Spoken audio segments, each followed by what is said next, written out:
أهلا بيكم قبل الافتتاح الرسمي للمتحف المصري الكبير. خلينا نوريكم ازاي مصر عملت كل حاجة علشان تظهر في أبهى صورة قدام العالم. في عام 2002 جه فاروق حسني وزير الثقافة، كان عايز يبني أعظم متحف في العالم. الأعظم متحف في العالم لازم له معماري شاطر، فجاب معماري اسمه ايرش، وايرش ده كان صيني. واكيد بتقولوا اشمعنى هو؟ لان ايرش كان عايز يعمل ان المتحف اول ما تطلع فوق يطل على الاهرامات، فاختاروا في الاول 20 تصميم وبعد كده 3 وبعد كده ايرش.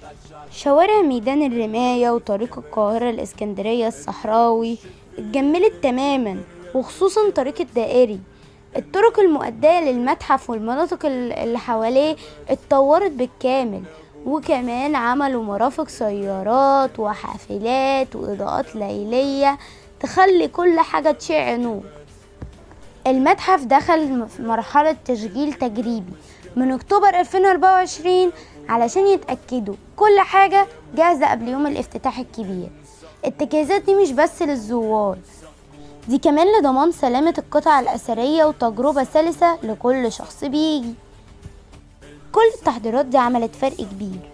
مصر مستعدة تستقبل العالم بأجمل شكل، والمتعة والدهشة في انتظار كل زائر.